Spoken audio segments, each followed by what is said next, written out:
Assalamualaikum warahmatullahi wabarakatuh. Waalaikumsalam warahmatullahi wabarakatuh. Selamat pagi. Pagi. Gimana kabar kalian? Baik. Baik. Baiklah, di sini kakak akan cerita tentang kisah Nabi Yusuf. Siapakah Nabi Yusuf itu? Ada yang tahu nggak? Sebelumnya ada yang pernah dengar cerita Nabi Yusuf? Pernah? Di mana? Di pondok ya? Ya. Nah, berarti sekarang kakak akan mengulang kembali kisah Nabi Yusuf. Nah, Nabi Yusuf ini adalah orang yang bisa melawan hawa nafsunya sendiri, bisa memaafkan orang yang telah berbuat jahat kepadanya, dan juga orang yang sangat rendah hati, tidak sombong. Maka dari itu dia disayangi oleh ayahnya, yaitu Nabi Yakub. Nah, jadi sifat ayahnya yang sayang kepada Nabi Yusuf ini di kakak-kakaknya tuh iri, karena Nabi Yusuf paling disayang di antara yang lain. Jadinya kakak-kakaknya itu merencanakan sesuatu yang buruk terhadap Nabi Yusuf. Nah, kemudian setelah merencanakan sesuatu, pada suatu hari kakaknya ini mengajak Nabi Yusuf untuk pergi ke hutan, izin kepada ayahnya bermain di hutan. Nah, setelah di hutan, ternyata kakaknya ini memasukkan Nabi Yusuf ke dalam sumur, lalu meninggalkannya. Setelah sampai di kerajaan, kakaknya ini pura-pura menangis. Maafkan kami ayahanda. Kenapa kalian menangis? Mana Yusuf, katanya. Adik kami Yusuf telah dimakan oleh binatang buas, katanya. Padahal tidak, padahal mereka mencemplungkannya ke dalam sumur. Ini buktinya, mereka membawa baju Nabi Yusuf yang telah robek dengan lumuran darah. Padahal mereka sengaja melumurkan baju Nabi Yusuf ini menggunakan darah binatang, tapi mereka bilangnya itu adalah darah Nabi Yusuf. Kemudian ayahnya sangat kaget, histeris, dan ayahnya itu bertahun-tahun menangis sampai matanya buta. Karena saking sedihnya kan anak kesayangannya itu dimakan binatang buas, sampai menangis bertahun-tahun sampai matanya itu buta. Kemudian atas izin Allah, Nabi Yusuf ternyata tidak mati dalam sumur itu. Ada seorang pedagang yang kehausan, itu ingin mengambil air ke dalam sumur tersebut. Nah, setelah itu Nabi Yusuf memegang tali yang diulurkan oleh pedagang tadi, jadi ketarik kan ke atas permukaan. Si pedagang kaget. Ya Allah, kenapa ada anak ini dalam sumur ini? Katanya, tapan sekali kamu, kata si pedagang tadi. Kemudian pedagangnya membawa ke kerajaan Mesir, dijual si Nabi Yusuf ini. Kalau di zaman dulu kan anak-anak dijual.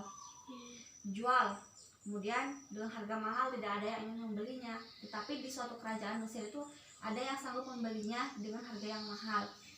Nah, selanjutnya Nabi Yusuf ini diangkat menjadi anak di kerajaan tadi ya, kerajaan Mesir.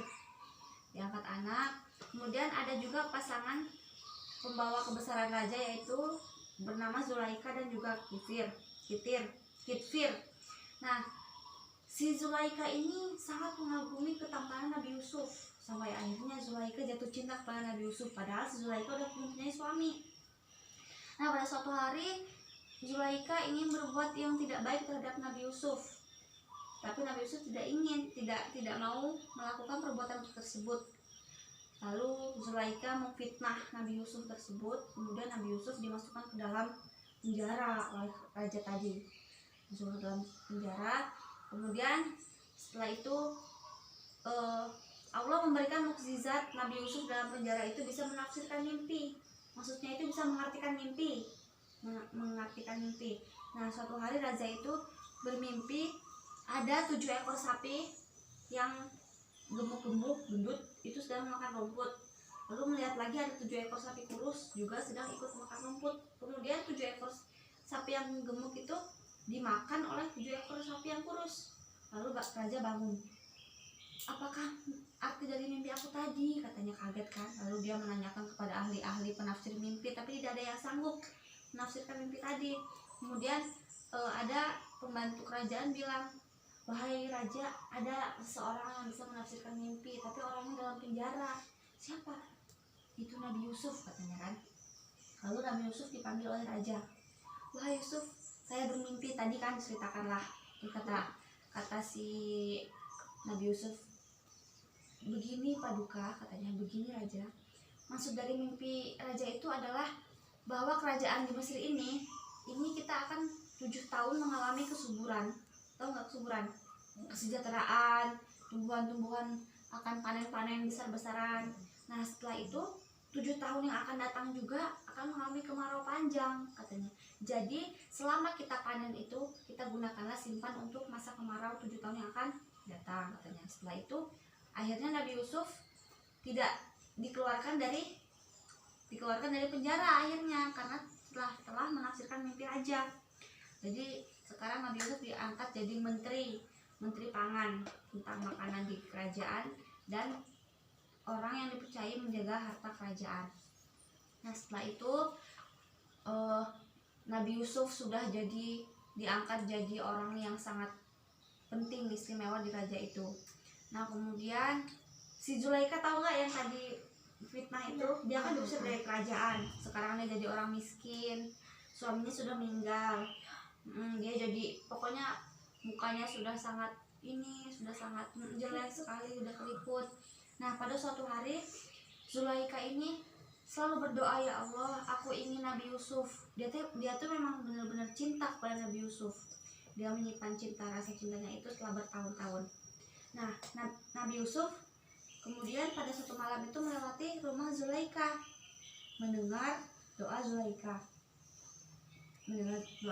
yang menyebut nama Nabi Yusuf tadi. Kemudian Nabi Yusuf itu memerintahkan para anak buahnya untuk tolong carikan siapa wanita yang telah memanggil namaku dalam doanya katanya. Kemudian dibawalah Zulaikha tadi ke kerajaan ini dia. Tapi Nabi Yusuf ini tidak mengenali muka Zulaikha karena yang dulu cantik sekarang jadi jelek, sudah miskin juga kan. Kemudian, saya Zulaikha, kata si Zulaikha tuh. Oh iya, baru ingatlah Nabi Yusuf tuh. Kemudian si Zulaikha dirawatlah oleh Nabi Yusuf, dia dibikin cantik lagi seperti semula. Kemudian mereka menikah dan hidup bersama di kerajaan. Nah, jadi kira-kira pesan apa yang bisa kita ambil dari cerita Nabi Yusuf tersebut? Pesannya adalah Allah bisa meninggikan derajat orang yang dikehendakinya dan juga bisa merendahkan derajat orang yang dikehendakinya. Paham? Mungkin hanya ini cerita dari kakak. Kurang lebihnya kakak mohon maaf. Pada Allah mohon ampun. Kakak akhiri. Wassalamualaikum warahmatullahi wabarakatuh. Waalaikumsalam warahmatullahi wabarakatuh.